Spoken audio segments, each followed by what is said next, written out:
आज मैं आप लोगों को इतिहास का सेकेंड चैप्टर भारत में राष्ट्रवाद, जो कि लास्ट चैप्टर है आपके हिस्ट्री का, उसको बताने जा रहा हूँ।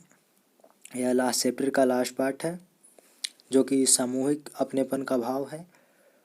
इसके बारे में हम लोग विशेष चर्चा करेंगे। उससे पहले हम लोग लास्ट क्लासेस का एक ओवरव्यू ले लेते हैं।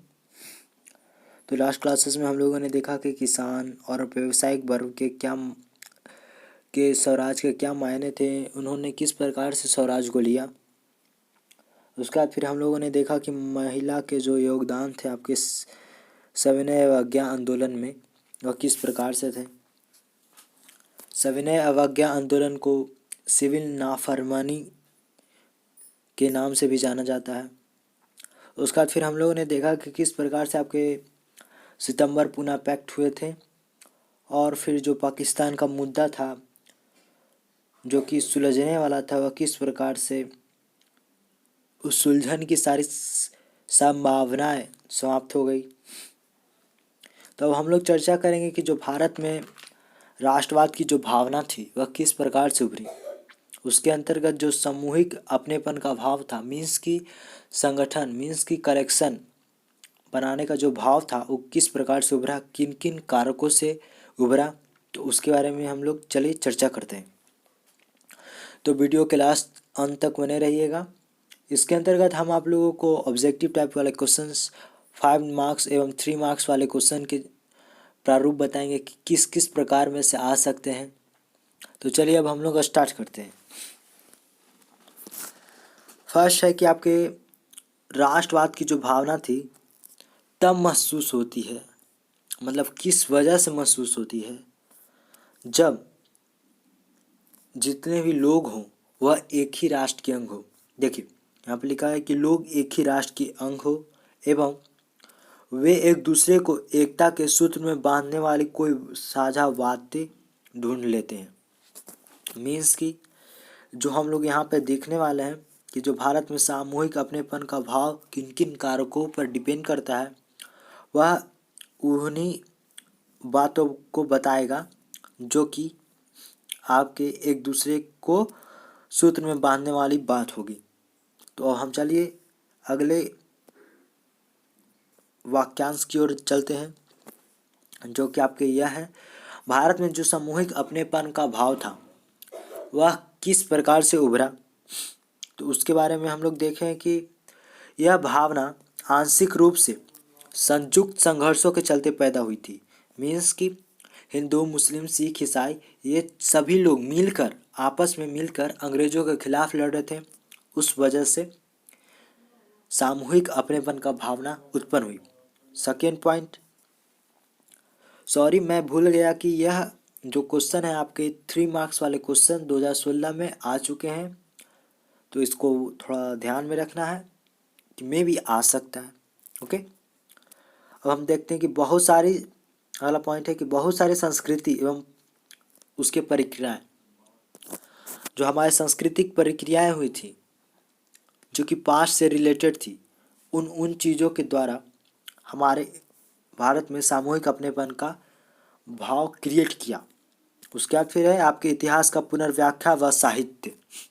जो हिस्ट्री थी उसको दोहराया गया, हिस्ट्री को बताया गया कि हम लोग पास्ट में सब साथ मिलकर रहते थे, हम लोग आपके स्वतंत्र थे, उन बातों को बताया गया, और सभी को, हिंदू, मुस्लिम, सिख, ईसाई, सभी को कलेक्ट करके एक बनाया गया।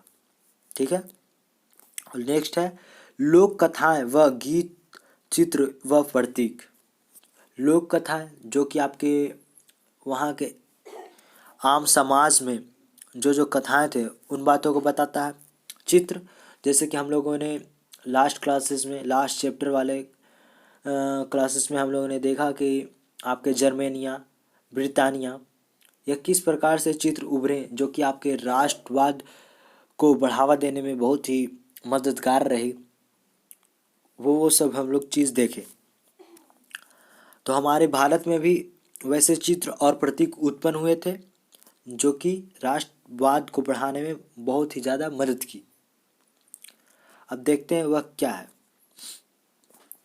20वीं सदी में राष्ट्रवाद के जो विकास के साथ भारत की पहचान भी भारत माता की छवि का रूप लेने लगी। जो भारत माता की रूप थी एक छवि के रूप में उभरी। उसके अंतर्गत राष्ट्रवाद के विकास एवं भारत की पहचान भी कराने लगी। यह तस्वीर पहली बार जो फर्स्ट टाइम है वह बंकिम चंद्र चट्टोपाध्याय के द्वारा बनाया गया था, जिन्हें हम लोग बंकिम चंद्र चटर्जी भी के नाम से जानते हैं। इन्होंने वंदे मातरम गीत लिखा। यह गीत आपके मातृभूमि की स्तुति के रूप में था। 1 मार्क्स वाले क्वेश्चन में यह आता है कि आपके जो वंदे मातरम किन्होंने लिखा और यह किस उपन्यास में शामिल किया गया था। तो वह उपन्यास था आपका आनंद मठ। ये भी क्वेश्चन आ सकता है कि आपका जो आनंद मठ है वह किसके द्वारा लिखा गया, तो आप लिखेंगे बंकिम चंद्र चट्टोपाध्याय। ठीक है। अब हम लोग देखते हैं जो आंदोलन की प्रेरणा से अविंद्रनाथ टैगोर ने भारत माता की विख्यात छवि का चित्र किया। विख्यात मतलब होता है फेमस। जो सबसे ज़्यादा फेमस हुआ वह फिगर बनाया इन्होंने। वह कौन थे? आपके अविंद्रनाथ टैगोर। इस मात्र छवि के प्रति श्रद्धा को राष्ट्रवाद में आस्था का प्रतीक माने जाने लगा। अब देखिए जो ये फिगर था, जैसे हम लोग कैसे अभी का जो फिगर है आपका विष्णुदेव का और भी बहुत सारे ऐसे देव हैं, माता हैं, तो उन लोगों को हम लोग पूजा करते हैं, श्रद्धा का भाव अपना उजागर करते हैं। उसी प्रकार से जो भारत माता का जो छवि था उसके प्रति भारत में राष्ट्रवाद की जो आस्था थी उसका प्रतीक मानने जाने लगा। अब हम लोग देखेंगे कि जो मद्रास में एक ऐसे आदमी हुए जिन्होंने तमिल लोक की जो कथाएं थी उसको संकलन किया।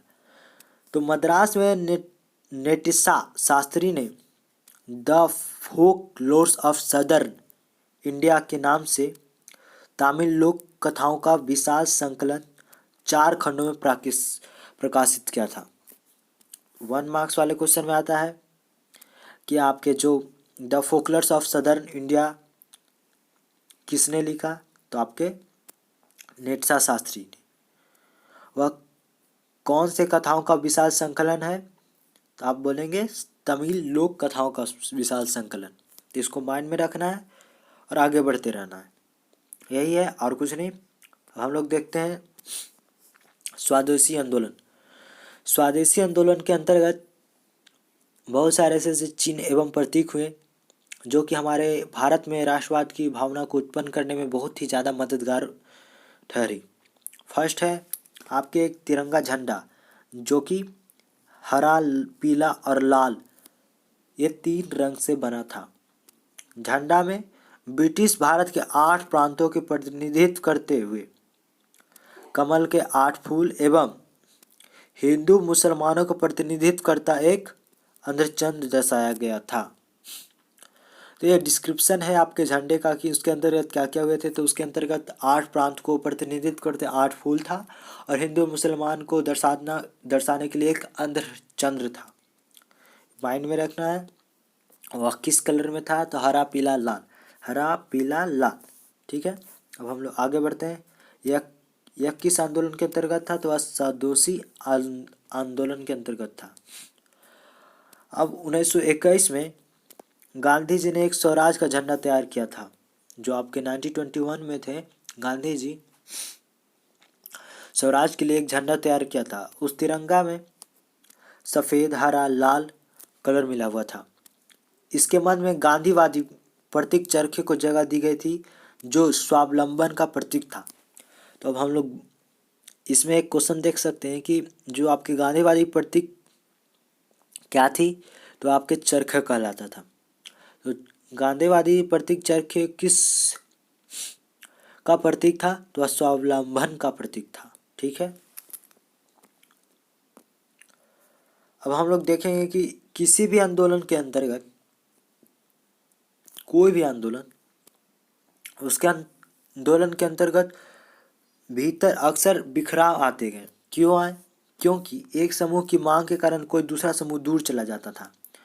अब इसको हम समझाते हैं किस प्रकार से। देखिए, ये छोटा समूह है, इसका मांग है कि हमारे जो नदी है उसमें एक अच्छा सा बांध बनाया जाए।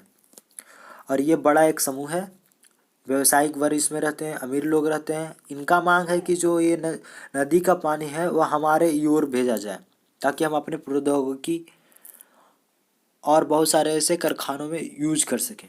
तो इन दोनों के बीच टकराव हुए, जिसके वजह से जो सामूहिक भावना थी, मीन्स कि दोनों की जो अपनेपन की भावना थी, दोनों जो साथ रहने वाली भावना थी, वह ख़त्म हो गई और एक दूसरे से छोटा लोग अलग चले गए, निचली जाति के लोग अलग चले गए और बड़ी जाति के लोग अलग चले गए।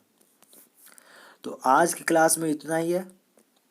अब हम लोग नेक्स्ट क्लास में मैप देखेंगे कि इसके अंतर्गत 4, 8 से 12 मैप आते हैं। ऐसे 2 मेन प्रकार है और उसके बाद में मैप है। तो अगर कोई भी डाउट रहा तो आप लोग प्लीज़ कमेंट सेक्शन में कमेंट कीजिएगा, और फिर प्रीवियस इसका लेक्चर का लिंक सभी हम भेज देंगे। अगर वीडियो को अच्छा लगा हो तो लाइक कीजिएगा, सब्सक्राइब कीजिएगा। Thank you.